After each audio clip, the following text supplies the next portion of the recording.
तर भावांनो नमस्कार आणि आपलं ह्या व्हिडिओमध्ये स्वागत आहे. आणि मी आहे मुरबीमध्ये. तर मुरबीमध्ये गाडी भरायला चालू केली आपली पहिल्या पॉईंटला. तर इथं माल बघा असा मोठा होता, तर आपण भरून आता निघायचं होतं लवकर. मग आता निघाल्यावर आलो राजपिपळ्याच्या घाटामध्ये. हा बघा राजपिपळ्याच्या घाटामध्ये असला रस्ता आहे. रात्रीचं सुमसाम वाटतंय हो. आणि नंतर आलो बघा डायरेक्ट नंदुरबारला. रात्रीचाच पुढं परवा चालू होता. नंदुरबारला आले बघा. नंदुरबारचा रस्ता आहे बघा. नंदुरबार म्हणजे सागबारा बॉर्डरच्या पुढचा रस्ता. हे बघा असला रस्ता गाडी चालवाय ना काय व्हायना राव. ॲप झाले इथले काय आमदार खासदार कुठे गेले काय, ह्यांना काय रस्ते करता येणार का मला सांगा बरं तुम्ही. हे असल्या घाण रस्त्याने गाड्या चालवायच्या राव. मरणाचं नुकसान होतं या.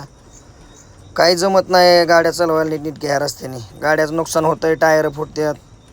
तर ह्यांना काय घेणं देणं नाही या लोकांना. काय सांगायचं. बॉर्डरवाला दाबून पैसे घेतोय. 100 कमी दिलं तर म्हणतोय ए गाडी साईड में लगा. मग असं ह्यांच्या धमक्या, मरणाच्या गाड्याचं नुकसान, एक तर भाडे कमी, ह्याच्यामध्ये ह्यांचा दबाव आपण राहायचं. विनाकारण तकलीफ आहे. आणि रस्ते बघा असले रस्ते घाण असल्यामुळं भरपूर नुकसान होतं आहे गाड्याचं.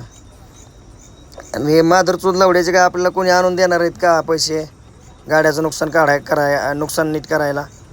या लोकांना काही सुधरत नाही. काय सांगायचं तुम्हाला. हे आणि लोक राजकीय सुधारणार पण नाहीत लवकर.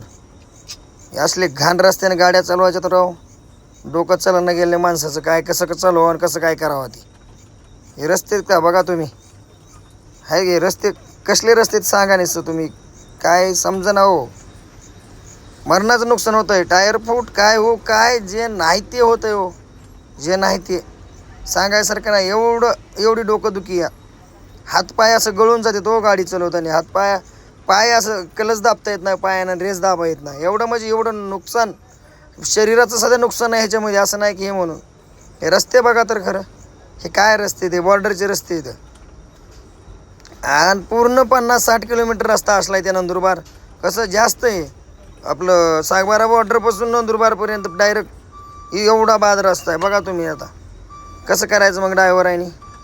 काही गाड्या विकायच्या का भंगार. आणि ह्यानी गाड्याचं मरणाचं नुकसान होतं आहे. कुठं कॅबिन वाच कुठं काय हो म्हणजे असं भरपूर नुकसान होतं. कुठलं जे नाही ते सांगा येत नाही एवढं नुकसान होतं आहे. हे बघा तुम्ही समोर आहे तुमच्या. ही लोक कधी सुधारणार नाहीत. ही राजकीय ही कामच करणार नाहीत नीटकं. तर आता तिथनं पुढं नंदुरबारला आल्या बघा काय होतं आहे ती. तिथं रस्त्यावर गाडी पडती म्हणजे एवढं घाण. आता बघा ही समोर गाडी पडली म्हणजे रस्त्याच्या खाली गेलेली गाडी. टँकर खाली गेला तसला सिमेंटचा. त्याला JCB आणायची. त्या JCBनं नुकसान करून घ्यायचं. काय हे आपल्याला आणून देणार आहेत का. म्हणजे आपल्याला नीट करायला आणून देणार आहे काही सरकार. टोल नाका कमी घेत आहे का. बघा ह्या एवढं मोठं कंटेनर खाली गेले. मग आलो धुळ्याला भूक लागली होती. केला नाश्ता करायचा होता. मग आम्हाला म्हणलं हे द्या. आमचे दोस्त बी भेटले होते तिथं. म्हणलं चाकणीला काहीतरी खाऊन बघावं टेस्टिंग आहे का ते. मग नाश्ता घेतला बांधून गाडीमध्ये आपल्या.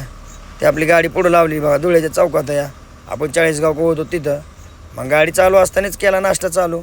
पर्याय नाही. ड्रायव्हरचं जीवनच असं आहे ना. घेतलं होतं खाल्लं दाबून. आपला पुढचा पर्व चालूच आहे. मग पुढं आलो 40 गाव पास करून नांदगाव रोडला. तिथं रेल्वे लागली आडवी. चला बाबा म्हणलं आपलं हळूहळू आता पर्याय नाही. तिथं रेल्वेला आडव्या लागतात. आणि पुढं आलो नांदगावचा घाट चढून आल्या बघा ही गाडी कशी पडली. कसं करायचं मला सांगा. ड्रायव्हरला दम निघत नाही तो. ड्रायव्हरनं पण थोडा दम काढायला पाहिजे. पुढून गाडी येते सिंगल रस्ता आहे.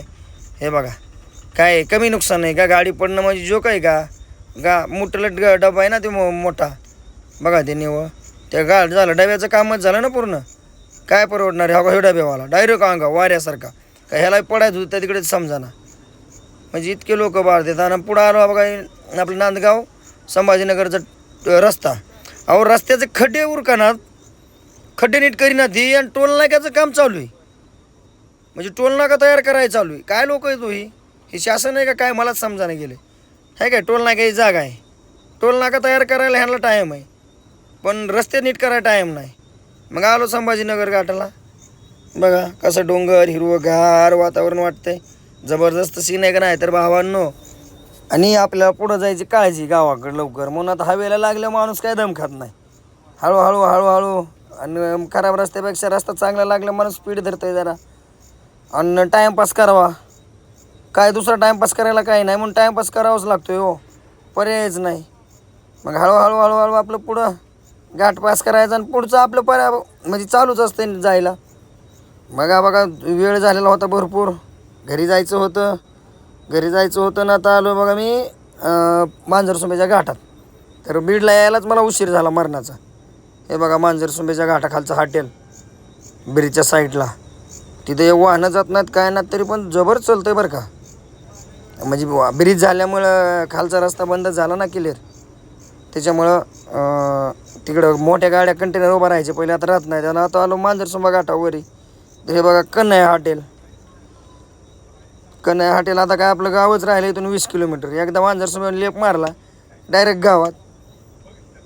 गावाकडे जाणे थांबणे आणि आपलं पडदेनं पुढचा प्रवास चालू करणे. अजून टायमिंगच नसतो ड्रायव्हरला, टाईमच नाही. तर भावांनो सर्वजण सपोर्ट करा, लाईक करा, शेअर करा आणि द्या